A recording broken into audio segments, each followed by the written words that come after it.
ओम शांति। हम सुन रहे हैं 1969 की अव्यक्तवाणियाँ।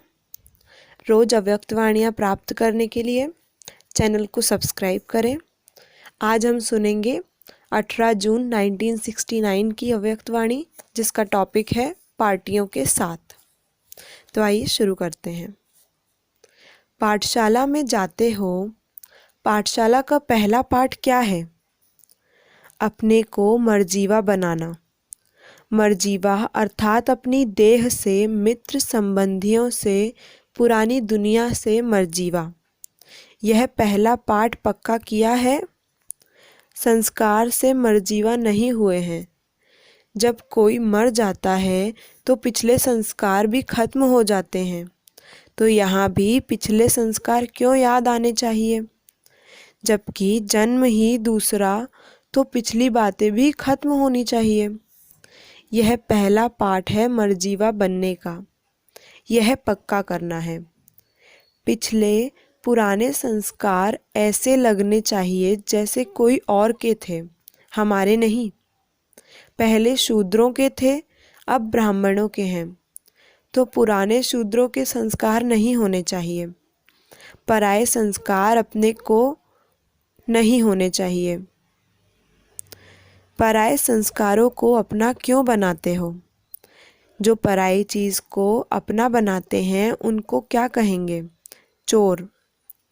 तो यह भी चोरी क्यों करते हो? यह तो शूद्रों के संस्कार हैं, ब्राह्मणों के नहीं। शूद्रों की चीज़ को ब्राह्मण स्वीकार क्यों करते हैं? अछूत के साथ कपड़ा भी लग जाए तो नहाते हैं। तो शूद्रपने का संस्कार ब्राह्मणों को लग जाए तो क्या करना चाहिए? उसके लिए पुरुषार्थ करना चाहिए। जैसे गंदी चीज़ को नहीं छूते हैं, वैसे पुराने संस्कार से बचने के लिए उन्हें छूना नहीं है। इतना जब ध्यान रहेगा तो औरों को भी ध्यान दिला सकेंगे। सर्विस की सफलता का मुख्य गुण कौन सा है? सर्विस की सफलता का मुख्य गुण कौन सा है? नम्रता। जितनी नम्रता उतनी सफलता। नम्रता आती है निमित्त समझने से। निमित्त समझकर सर्विस करना। नम्रता के गुण से सब आपके आगे नमन करेंगे।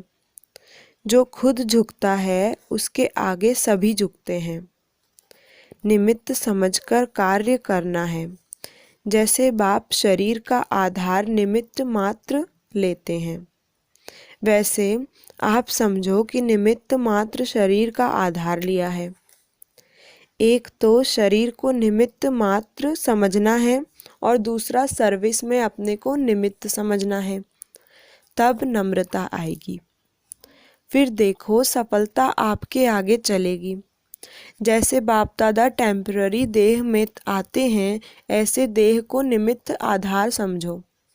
बाप दादा की देह से अटैचमेंट होती है क्या? आधार समझने से अधीन नहीं होंगे। अभी देह के अधीन होते हो, फिर देह को अधीन करेंगे। गायन है, दृष्टि से सृष्टि बनती है। कौन सी सृष्टि बनती है और कब बनती है? दृष्टि और सृष्टि का ही गायन क्यों है? मुख का गायन क्यों नहीं है? संगम पर पहले पहले क्या बदली करते हैं? पहला पाठ क्या पढ़ाते हैं? भाई भाई की दृष्टि से देखो। भाई भाई की दृष्टि अर्थात पहले दृष्टि को बदलने से सब बातें बदल जाती हैं।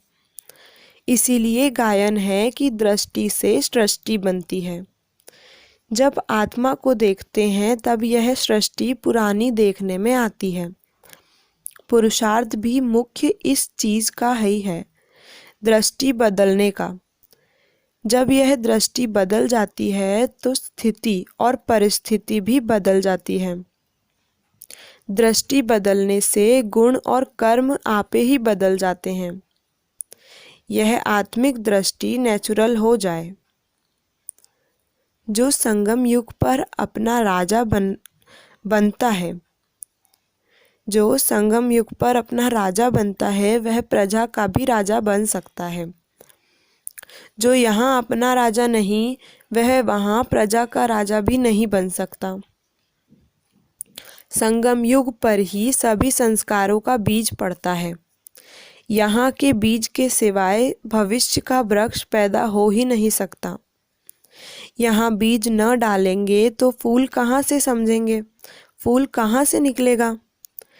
यहाँ अपना राजा बनने से क्या होगा, अपने को अधिकारी समझेंगे। अधिकारी बनने के लिए उदारचित्त का विशेष गुण चाहिए। जितना उदारचित्त उतना अधिकारी। ब्राह्मणों का मुख्य कर्तव्य है पढ़ना और पढ़ाना। इसमें बिजी रहेंगे तो और बातों में बुद्धि नहीं जाएगी। तो अपने को पढ़ने और पढ़ाने में बिजी रखो। बाप दादा ने सुनाया है कि मन की वृत्ति और अव्यक्त दृष्टि से सर्विस कर सकते हो। अपनी वृत्ति दृष्टि से सर्विस करने में कोई बंधन नहीं है। जिस बात में स्वतंत्र हो वह सर्विस करनी चाहिए। अच्छा, आज की वाणी यहीं तक थी। अब अगले वीडियो में हम एक नई वाणी सुनेंगे। रोज़ अव्यक्त वाणियाँ प्राप्त करने के लिए चैनल को सब्सक्राइब करें। अच्छा, ओम शांति।